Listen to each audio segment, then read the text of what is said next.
How we doing, everybody? It's Captain Dave Hegel at Pamlico Pirate Fishing Charters. I'm out here hiding from the wind on Smith Creek I live on, and as I promised yesterday, I'm going to give everybody an old drum report for the last few days, give you guys a few tips, and try to get y'all out on the Neuse Pamlico Sound and the Pamlico River to try to catch some of these wonderful old drum. As I said earlier in the month, old drum have been piling in here pretty steady. I found some schools as far up the river as Newbern. I found schools at Cedar Island. I found schools in front of Bay River, South River. You name the mouth of the creek and they've been in there. Here's the tricky part. I've had days where I couldn't catch one, and I've had days where I could catch multiples. Same thing with me talking to other captains. They might have double-digit days and I struggled, and then the next day I do well. The point is you got to keep moving. You're going to have bad days and you're going to have good days. If you happen to pull up on the right spot, it could be an epic day. So keep doing your water time. And if you continue to keep plugging away, you're going to stumble upon them. So my main method right now has been using cut bait. I prefer to use popping corks, and I prefer to use some type of retrieving bait, artificial bait. And I'll start with that first, and then I'll get to my setup for the cut bait. If the weather's right and there's not a lot of boat traffic, my preference as always is to catch these fish on artificial. It's just more fun, it's more intimate, but sometimes you can't force feed it. I know everybody wants to catch them on popping corks. I think these fish are getting wise to popping corks, quite frankly. I'm doing better with some other lures, but let me talk about my favorite method first. I've got a medium light 7.5 foot rod with a 4,000 reel. I'm putting anywhere from 40 to 50 pound test, depending on, quite frankly, what I grabbed that morning when I'm respooling. I'm being honest. I've got 60 pound leader. I'm using a DOA popping cork. Now, a lot of people, myself included, I've used every name brand known to man. There's so many big bluefish / choppers. I'm talking 12 to 15 pound fish. I got tired of losing expensive popping corks a few years ago, and I went back to my old standard, the DOA cork that's much less expensive, and I haven't seen any difference in my ratios of catch. I've had some other captains with me on our days off throwing some of the other brands. I don't personally think it matters unless it's really rough out. It might matter. If it's really rough, I'm usually going to be throwing cut bait. I've got a DOA 1/8 ounce jig on here with an airhead. I've got a little color on this DOA airhead because the water's a little stained. I always like chartreuse. Chartreuse is tough to beat. And if I see that bait ball, I'm going to work the edges and around it. If they're not hitting the popping cork, and a quick note on that, I was throwing the airhead a few days ago, and I noticed these red drum were feeding on some shrimp. So what I changed over to, I went to basically a deadly combo and put a DOA shrimp on here, and I did hook up. So if you're not getting bit, because they are keying in on mullet and they're keying in on shrimp right now. The menhaden seemed to push out when we had that storm. I think the fresh water pushed them out. I noticed the bluefish seemed to leave with them as well. So don't forget to throw a shrimp sometimes around these big old drum.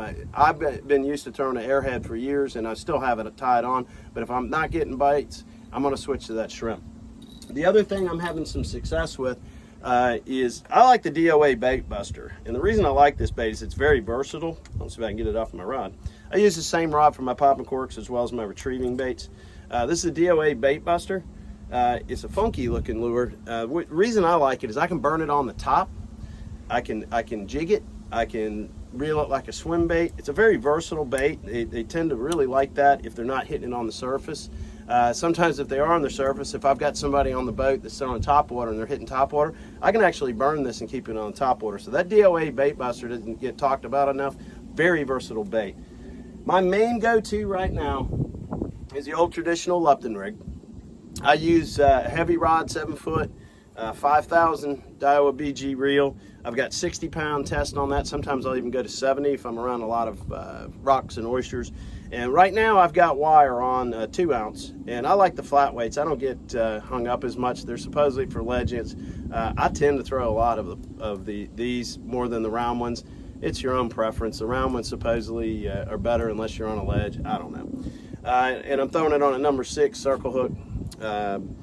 I'm using wire because of these bluefish. The bluefish, like I said, they have just been tearing it up. I got tired of losing them. But one thing I had a lesson, and shout out to Braxton and Tack who were with me the other day on my charter. It was my fault. We lost a big red at the boat because my crimp let loose. So I'm experimenting with some other things, and if I find something that I think works better, I'll let y'all know. I know a figure 8 knot on the wire is what some of the captains use. A lot of times, things got to be quick. I'm not quite as good as I probably should be on the figure 8 knot, so I've been crimping, but I lost a fish. So I don't know if it was bad crimp, not sure, but it's my fault. But these cut bait, I'm not catching anything deep. Everything I'm catching is pretty shallow. Going to be on a windy bank. And at the end of the day, you just got to keep moving. I went to one place one day and got 5 bites. Next day, couldn't get a bite, moved 100 yards, started getting bites. So those windy banks, they might be moving up and down, or they might be holding for a reason. I have noticed consistently, I got to have bait in the area, whether it's shrimp, mullet, or menhaden. But like I said, the menhaden have been a little scarce. One thing I'll tell you guys is, I noticed the other day, it was nasty out. The only people who were out were charter captains, and we were all congregated in the same area, which I don't know if we followed each other. I don't think we did. I think we all had the same instinct. It was a pretty textbook area with a lot of wind on the point. We were a couple 100 yards apart, and some were getting hooked up and some not, and that's what kind of keyed me into. These fish are concentrated. It's not like a lot of years you can kind of go up and down the system, and here's one over here and one over there. They're schooled up. If you get on them, you're going to get them pretty good. But my days where I'm catching 1 or 2, quite frankly, I think I happen to be in the right place when that fish came by. If you can use your electronics and see them down there, those are how you're going to catch the multiples.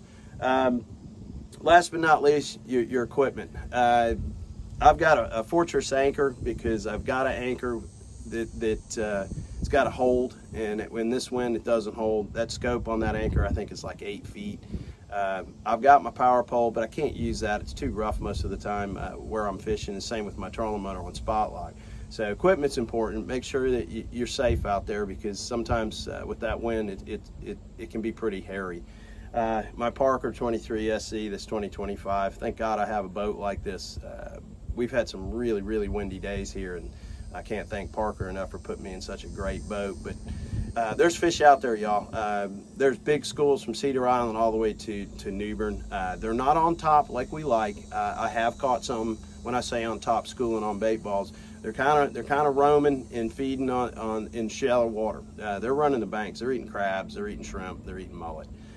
Other than that, I've got a few dates open in August. I had a couple cancellations. I thought September was booked out, but I had a couple cancellations. I guess some weddings or football games. So I do have a few spots in September. And one thing I will tell you folks, last year, that first week in October happened to be my best week of the year. So don't overlook October. I know a lot of people get ready for duck hunting then, and I like to duck hunt as well. But there's a lot less traffic out here in October. So I'll let you know that October does not mean there's not old drum here. It just happens to overlap with duck season, and we kind of overlook that. But I appreciate those of you who have asked me for some advice that are coming over the next few weeks to chase these trophy in this wonderful body of water. We got world records out there. I hope you are out there safe. I hope that what I give you guys on these videos helps. And thanks again for listening to old Captain Dave at Pamlico Pirate Fishing Charters. We wish you well. Football season's on the way. Go Pirates. Everybody take care. Thank you.